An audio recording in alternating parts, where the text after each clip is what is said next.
What is going on, guys? It's the Mad Dragon. Round 3 of the Guinness Six Nations is just around the corner, and I thought I would make a bit of a different video today. We're on to do a bit of fantasy stuff because I really enjoy doing the fantasy rugby. Now, normally what I do is I design my fantasy team after all the teams get announced. This video will probably go out on Wednesday, so for you guys, team announcements will be tomorrow/Friday.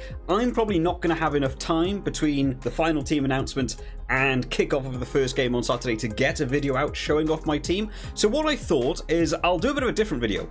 I'm going to make a preemptive team for the fantasy, go through my logic, my thoughts on how I'm picking the players, and do a bit of a preemptive team for the round. Now, obviously, with the team announcements not out yet, there will probably be some changes. I imagine there'll probably be sort of 0 to 5 changes will probably be needed to be made. The Six Nations is pretty consistent in players of who you can expect to be in a team, and you can sort of think about it a little bit more. But I thought this could be a really fun video to start from scratch, designing my fantasy team, and that way you guys get to see a little bit of behind the scenes. Maybe you're newer to the rugby, maybe you're newer to fantasy, maybe you don't know a lot of who the players are and are really struggling to work it out a bit. Now, I'm top 250 in the world at the Super Brew one. This is the Guinness official one. I'm not doing quite as well in this one, but I am doing quite well in the Super Brew fantasy one. Super Brew know who the channel are. They know we have a really competitive league. Obviously, the Guinness Six Nations is the first time we've ever done it on the channel, the actual official one. So I'm still getting to grips with the rules as well, and it's really fun to go through. But I thought some of you guys might really enjoy how I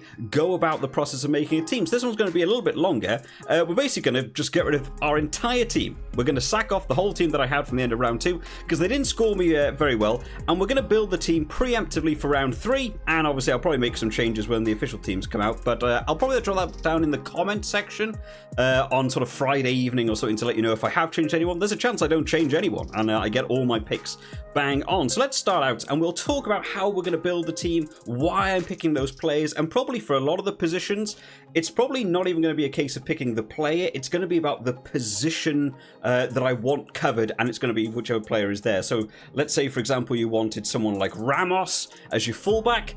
If Jaminet is playing, I would probably be picking Jaminet because I would want the French 15 and probably as the French kicker and so on. So that sort of logic goes into the game. Now, unfortunately, my face is in front of the budget screen. So quickly, we'll have a look. I've got 240.9 stars to work with. So, hey, we've got a bit of a ground to work from. Now, we have our fixtures over on the side. We'll have a look at the fixtures quickly. So Ireland versus Wales, Scotland versus England, France versus Italy. Now, typically what I like to do when I'm sitting down to do my fantasy is I have a look at those games and I sort of preemptively decide who do I think's going to win this round for me. Now, I think Ireland are definitely going to beat Wales, so I'm already looking at getting my 4 Irish players in the team. Scotland versus England I think could be closer. I'm still leaning more towards Scotland at the minute. Obviously, when team announcements and things finalise and we can see if there's any injuries or so on, that may shift. We'll see what goes on there, but I've got, at the minute, I'm sort of leaning towards Scotland for that one. So I'm thinking I want quite a few Scotland players in. I might want a couple of England players in just to sort of balance that one out. And then I still think France will beat Italy in that game, especially with the home advantage. So at the minute, I'm sort of preempting it by thinking 4 Irish players, 4 French players, and the rest of the team to probably be made up of Scotland and England. And then maybe we'll dabble in a bit of Wales and a bit of Italy along the way. So what key areas do we want to be thinking about? Well, for me, France, I think, will put a good score on Italy. So for me, I want the French kicker. So I'm going to start out at this fullback because we know that that France love their fullbacks being kicker. Whether it's going to be Ramos or it could be Jaminet, I'm not sure who's going to be there. I'm going to make an educated guess and say that I imagine Ramos is going to be starting after they've already lost that game against Ireland. They'll want to be taking maximum points. So I'm going to put Ramos in my fullback position. I will mention quickly, of course, for anyone who hasn't caught these videos previously on the channel, I am also adding one extra rule for myself that you guys don't have to play with. In this league, I am picking everyone based on their shirt number. So I'm not allowed to have 3 fullbacks, even though the game allows it to be that way. I am picking 1 fullback, 1 right winger and 1 left winger. So whatever shirt number they will be playing in on the day is where I'm putting them. I'm not just mixing up the players to put them where they are. It's my own rule because I think it makes it a little bit more fun for me, a little bit more of a challenge to try and think of what I'm going to be doing. So I've got Ramos in my fullback. I think he's going to be the French kicker. Could be Jaminet, like I said, but I'm definitely going to be having the French fullback in there for that kicking option there. So I've gone for Ramos there. He's taken quite a few stars. He's 17.4 stars. Something to think about. So in terms of also getting my maximum points, where else am I looking? I think Ireland are going to put a good score on England. So my other position is going to be 10 for getting getting those kicking points. Now, will Crowley start another game? I'm imagining so. We started the 2 big games. I think they're looking at Crowley. So I'm going to chuck Crowley in my fly half in the number 10 shirt. I think there's a chance that Frawley may start this one, but obviously Frawley costs less than Crowley. So what I'm probably going to do is build my team for worst case scenario budget-wise. And then if I need to make changes away, I know I don't have to make any massive changes. So Crowley definitely going in for me as the 10. That's 2 kickers on my team. I think that sort of maximizes points out there.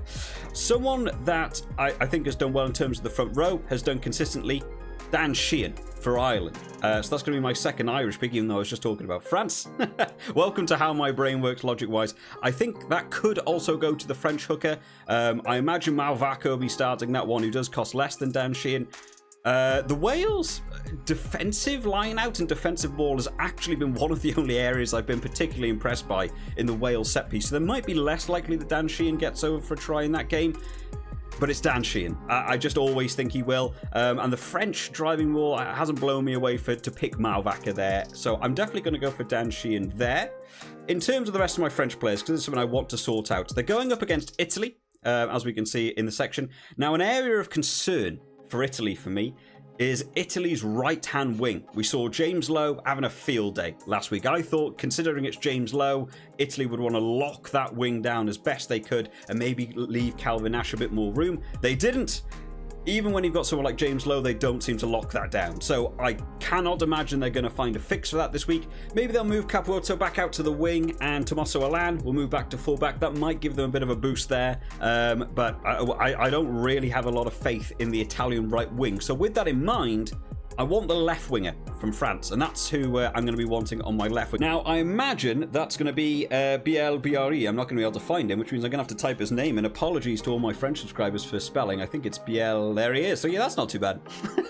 My French spelling not up to scratch. So Biel Biarri is going to go in there on my left wing. I think he'll be able to make some room down that right-hand wing versus Italy. Now, I could max out and go full 3-back 3. I imagine Penaud is playing on right wing against Italy. It might not be a bad move to do, but of course we only get 4 players. So do I want to max out 3 of my 4 French players there? I'm not entirely sure about that one. Again, I think for me, somewhere around here might be something to look at for this French team in the centre department, because Robbie Henshaw was popping up all over the place last week, and another player that played very well was Gaël Ficou.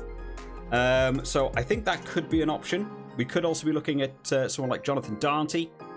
Could be going in there as a centre. So maybe we'll have a little bit of a rethink about that one a bit. Let's move on to an area where I think Ireland will do well. The line-outs. Wales line-out hasn't looked good. So I definitely feel like we want some Irish players in the lock department, because that seems to be an area that they will be able to punish. Now, obviously, you've got to think about budget. Tyke Byrne would probably be my sort of go-to guy. I love Tyke Byrne. I think he's a solid player, going to be awesome in that lock department. But for the sake of saving a bit of money, Joe McCarthy's down there and a little bit cheaper. So I might actually go over to the number 4 shirt and chuck Joe McCarthy in there and expect one of the Irish locks to be pretty doing well. And he's been playing very well over the course of the tournament so far as well. So I'm going to move him in down there. And I don't think it's a bad move to try and fit someone into this back row. Now, the back row makes it really difficult because of my own rule, finding someone based on the shirt number. The Irish ability to move people around on the shirt number is very tricky to keep track of. Because they love moving them around so much. I believe Pete O'Mahony is back from his injury, and of course he's captain. So I imagine Pete O'Mahony is starting in the 6 shirt. And if he's starting in the 6 shirt, I imagine that means Van der Fleer and Doris is going to be the setup. Now, I think Caelan Doris is an absolutely solid player. I'm probably going to avoid Pete O'Mahony. I don't think he had a brilliant first game, and then obviously he was out last week. So this back row is causing me quite a few issues along the way. I think I'm going to avoid Pete O'Mahony there, and I kind of want to slip in. I might actually put an Irish back, and I've used 3 of my 4. So my current thought process is I'm going to go Ben Earl at 8, because I think he's been playing well against, Scotland, maybe a bit more room to open up. I think Van der Fleer, and then in the 6 shirt, someone that's sort of been flying under the radar, I think, a little bit, is Roots. Where is Roots? Roots is a bit of a cheaper option, and might be a bit of a move to put in there in that number 6 shirt. I would really like to have a French player in this back row. That might be something we come back to in a little bit. Let's move on to scrum half. Scrum half, what are we thinking this week? Well, I think for me, I don't know if I see the Welsh scrum halves really showing off a lot. I don't really want to use up the scrum half slot for an Irish or a French player because I don't think they score brilliantly in the official Guinness one anyway. They can do in the Super Rugby, especially if they get over for a try. I'm actually looking at someone like Ben White. I think a Scottish scrum half, maybe off the back of a set piece, you could see him maybe try and snipe a try. So let's go for a Scottish scrum half in there. An area that has concerned me about the Scottish game plan, though, has been the scrummaging. It really sort of let them down against Wales. They lost a couple of balls on their own put-in. So I'm thinking maybe, just maybe, this could be somewhere to look at for English players to actually get in there and maybe actually be some slightly cheaper options. Ellis Genge really hasn't been starting. They've been really leaning towards Marler. So let's see if we can fit Marler. Wow, how cheap is Marler? Marler might be a great call to try and save us on some points here. Hang on. Let's give him a search. I can't seem to find him. It might be that it's behind something else. Marler. Let's have a look for Marler along the way. Oh, he's actually 10.9. Okay, he's a little bit pricey. Let's check Joe Marler in there. For some reason, there's no face picture for the second. How are we doing currency-wise? Let's have a quick look. We've still got 99.6 to go, and we've got 1, 2, 3, 4, 5 places left to go. We can average out like 15 stars per player. That's looking pretty good at the minute. We can probably look to adjust a little bit more. Where else do we want to sort of target then? Let's go over to centres. I think someone that really impressed me last week was Gael Ficou, and I think having more French backs in that team will probably net some good points. Do I want to go all three back French? I'm not sure whether that's necessarily the best move, just in case France decide to go for a very forward-based game, and actually these lads don't touch the ball a great deal. I don't know if I want to have all three of my back three be French. On the inside centre then, I imagine someone that will be returning is Bundy Aki, who I think could score well. I haven't been particularly impressed really by a lot of the centres over the course of this tournament so far. I'm really looking at wanting to get Bundy Aki into this team. Now, we've used 4 Irish players already, which means, unfortunately, somebody has to go. Now, Dan Sheehan, I think, is still going to be my sort of star boy down here. I might get rid of Josh van der Fleer. Let's get rid of Josh van der Fleer and add in Bundy Aki to start out with. Now, that suddenly opens up a back row position. So I'm already looking at France in the 7 shirt, Charles Olivon to go in there in the 7 shirt maybe, just to replace that as a sort of power carrying forward as well. That locks out my centre partnership. I think one to carry hard, Gael Ficou, if he can find room, can do some real damage against that Italy team. I think if Bundy Aki's playing, he'll be a really hard carrying player versus Wales. Now, I've used 4 French and 4 Irish there. So who are we looking at for this right-hand wing? That's an area to discuss. Now, of course, I'm sticking with my right-hand wingers. So we're getting rid of Duhan van der Merwe. We're getting rid of Ioane. There is no Blair Kinghorn playing that I am aware of. I'm actually leaning towards Kyle Steyn for this one. Where is Kyle Steyn? I think he's got his hands on the ball quite a lot. I think he's maybe looking for a bit of an opportunity. Now, Duhan van der Merwe could, be a good points option here to go on that left wing as well. We saw what he did last year in the Calcutta Cup where he ran it over from like 60 metres. He had an unbelievable game. Absolutely could be a move down there. I'm going to go for Kyle Steyn here. I don't believe Darcy Graham is back in yet. If Darcy Graham starts this game, Kyle Steyn will be switched out for Darcy Graham for me, because I think he could cause some big upsets going on that wing. And then we're just down to a lock and a prop. Now, we've got 2 Scottish players, 3 English players, so we've got Joe Marler as well. Now, where do we fancy going for this one? Who do we think is going to have the dominant scrum? I'm still leaning towards England for that one, so I'm going to go tight head prop. Who's going to start, do we reckon? It's either going to be Cole or Stewart. I'm going to go for Stewart and hope he's playing. If he's not playing, it'll probably swap out to Dan Cole, which leaves us with our lock department. Now, we're down to Scotland or Wales, and the Wales boys in the line-out have not impressed me. We also have Italy. Nicolo Canone, Federico Ruzza has also been a bit of a monster in terms of the defensive line-out as well. Could be an option to go in there. Grant Gilchrist has picked up his fair share of cards as well along the way.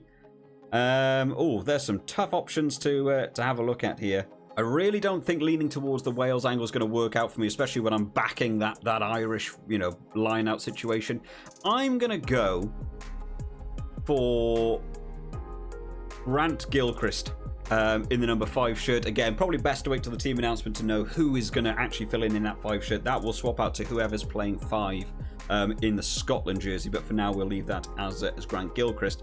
And then also we need to think about a super sub.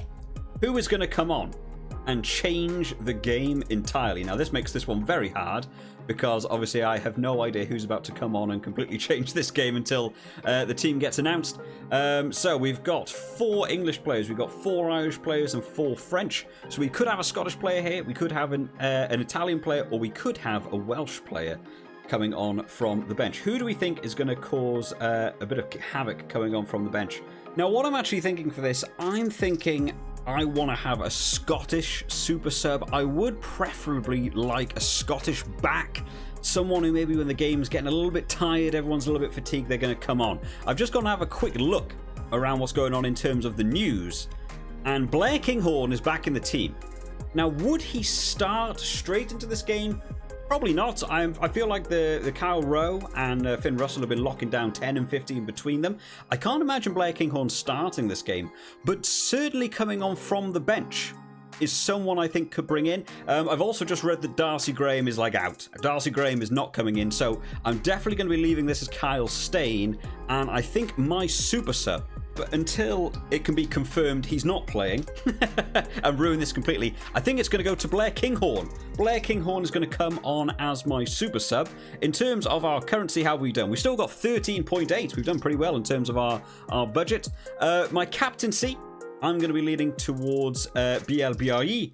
I think he'll do well against that Italian right-hand wing that really wasn't up to scratch against James Lowe, so I think Louis Bielbiari will be doing sort of similar same thing. So there's taking a look at my preemptive team. That's what I've sort of gone for. Is there any changes I want to make along the way? I think having an English prop department's going to be okay versus the Scotland scrum. Dan Sheehan at hooker just feels irreplaceable at the minute. He seems to just be destroying it in that hooker position. I'm glad I've got Joe McCarthy in there. I would, of course, like to have had an all-Irish lockout in the lock department as well. Grant Gilchrist filling in there. Might be the only player that I'm a bit umming and ahhing about.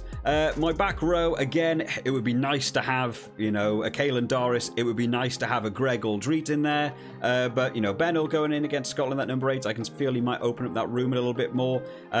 Ethan Roots has been a good way to sort of cut down on costs. I expect Charles Ollivant to play well.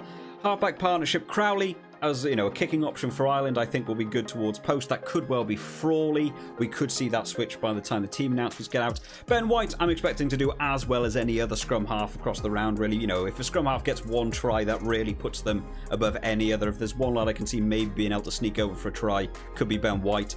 Centre department, Bundyaki, hard carrying. We know how important Bundyaki is in that centre partnership for Ireland.